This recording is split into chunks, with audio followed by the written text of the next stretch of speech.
আসসালামু আলাইকুম। বাংলাদেশ বেতার, রাজশাহী। স্থানীয় সংবাদ পড়ছি শিখা খাতুন। 3 দিনের সরকারি সফরে আজ রাজশাহী আসছেন ভূমিমন্ত্রী মোহাম্মদ মিজানুর রহমান মেনু। তিনি সন্ধ্যায় বিমানযোগে রাজশাহীতে পৌঁছাবেন।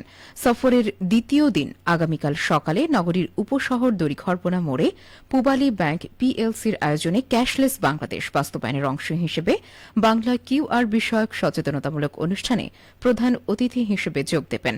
এরপর নগরীর সিএন্ডবি মোড়ে রাজশাহী জেলা পরিষদ অডিটোরিয়ামে জেলা পরিষদের উদ্যোগে এসএসসি ও সমমান 2025 পরীক্ষায় উত্তীর্ণ মেধাবী শিক্ষার্থীদের মাঝে এককালীন শিক্ষাবৃত্তির চেক বিতরণ অনুষ্ঠানে প্রধান অতিথি হিসেবে উপস্থিত থাকবেন।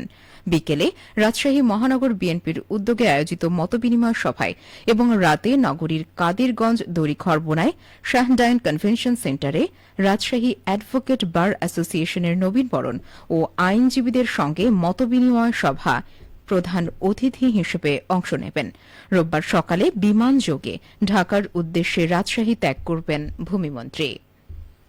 রাজশাহী সিটি কর্পোরেশনের চিকিৎসা ও বর্জ্য ব্যবস্থাপনা কার্যক্রম পরিদর্শন উপলক্ষে বারিন্দ মেডিকেল কলেজের কমিউনিটি মেডিসিন ও পাবলিক হেলথ বিভাগের চতুর্থ বর্ষের শিক্ষার্থীদের সঙ্গে মতবিনিময় সভা অনুষ্ঠিত হয়েছে। গতকাল নগর ভবনের এনএক্স সভাকক্ষে অনুষ্ঠিত সভায় সভাপতিত্ব করেন রাশিকের সচিব মোহাম্মদ সোহেল রানা। সভায় রাসিকের স্বাস্থ্যসেবা, পরিচ্ছন্নতা, বর্জ্য ও মেডিকেল বর্জ্য ব্যবস্থাপনা, ইপিআই, সিটি হাসপাতালের সেবা এবং বৃক্ষরোপণ কার্যক্রম নিয়ে তথ্যচিত্র উপস্থাপন করা হয়। পরে শিক্ষার্থীদের বিভিন্ন প্রশ্নের উত্তর দেন সংশ্লিষ্ট কর্মকর্তারা। সভায় রাশিকের সচিব বলেন, রাশিক প্রশাসক মোহাম্মদ মাহফুজুর রহমান রিটনের দিক নির্দেশনায় নগরীর পরিচ্ছন্নতা, সবুজায়ন ও বর্জ্য ব্যবস্থাপনা আরও আধুনিক করতে বিভিন্ন প্রকল্প বাস্তবায়নের কাজ এগিয়ে চলছে। অনুষ্ঠানে বারিন্দ মেডিকেল কলেজের শিক্ষক, শিক্ষার্থী এবং রাশিকের স্বাস্থ্য ও পরিচ্ছন্ন বিভাগের কর্মকর্তারা উপস্থিত ছিলেন। ইমাম হোসাইনের শাহাদত ও পবিত্র আশুরার শিক্ষা শীর্ষক আলোচনা সভা নাটোরে অনুষ্ঠিত হয়েছে। আজ জেলা পরিষদ মিলনায়তনে অনুষ্ঠিত আলোচনা সভায় প্রধান অতিথি হিসেবে উপস্থিত ছিলেন ইরানের কোম বিশ্ববিদ্যালয়ের গবেষক ড একেএম আনোয়ারুল কবির।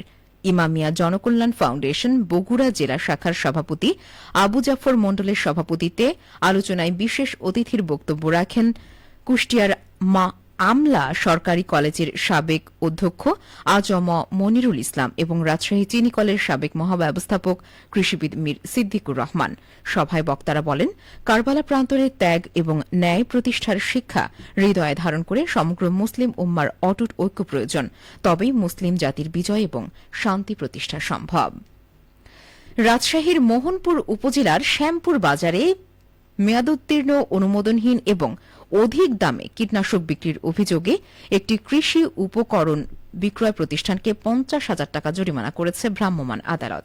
গতকাল মোহনপুর উপজেলা নির্বাহী অফিসার ও নির্বাহী ম্যাজিস্ট্রেট ফাহিমা বিনতে আখতারের নেতৃত্বে পরিচালিত এই অভিযানে উপজেলা কৃষি কর্মকর্তা এবং মোহনপুর থানা পুলিশের সদস্যরা অংশ নেন।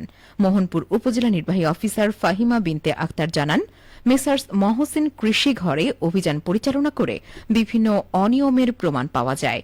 নির্ধারিত আইন অনুসারে 50,000 টাকা জরিমানা করা হয়েছে। জনস্বার্থে এই ধরনের অভিযান অব্যাহত থাকবে বলেও তিনি জানান। নওগাঁয় সম্ভাবনার দুয়ার খুলে দিয়েছে পান চাষ। চলতি মৌসুমে জেলায় 43 হেক্টর জমিতে পানের বরজ রয়েছে। পরিত্যক্ত উঁচু ও বন্যামুক্ত বেলে দোআঁশ ভিটা মাটিতে পানের বরজ তৈরি করে চাষিরা লাভবান হচ্ছেন। বরজগুলোতে বাংলা, মিঠা, সাঁচি, কুরপুরি, গ্যাজ, নাতিয়া বাসুদ, উজানি ও মাঘি সহ বিভিন্ন জাতের পান উৎপাদন এবং দেশের বিভিন্ন জেলায় সরবরাহ হচ্ছে। নওগাঁ জেলা কৃষি সম্প্রসারণ অধিদপ্তরের উপপরিচালক মঞ্জুর রহমান বলেন, নওগাঁ জেলায় পান চাষ টেকসই ও লাভজনক কৃষি উদ্যোগ হিসেবে প্রতিষ্ঠিত হয়েছে। বিনিয়োগের 3 থেকে 4 গুণ লাভ পাওয়া যায়। একটি বরজ সাধারণত 5 থেকে 6 বছর পর্যন্ত ভালো উৎপাদন দেয়। প্রতি সপ্তাহে কমপক্ষে 2 বার পাতা সংগ্রহ করা যায়। উৎপাদন বৃদ্ধি এবং কৃষকদের অধিক লাভ নিশ্চিত করতে কৃষি বিভাগ থেকে নিয়মিত প্রশিক্ষণ ও কারিগরি সহায়তা প্রদান করা হচ্ছে। সবশেষে আবহাওয়া। আজ দুপুর 2টায় রাজশাহীতে তাপমাত্রা ছিল 32.2 ডিগ্রি সেলসিয়াস। এ সময় বাতাসে আপেক্ষিক আর্দ্রতার পরিমাণ 77%। রাজশাহী ও পার্শ্ববর্তী এলাকায় আজ সূর্যাস্ত সন্ধে 6টা বেজে 57 মিনিটে। সংবাদ শেষ হল। আমাদের পরবর্তী স্থানীয় সংবাদ বিকেল 4টা বেজে 5 মিনিটে।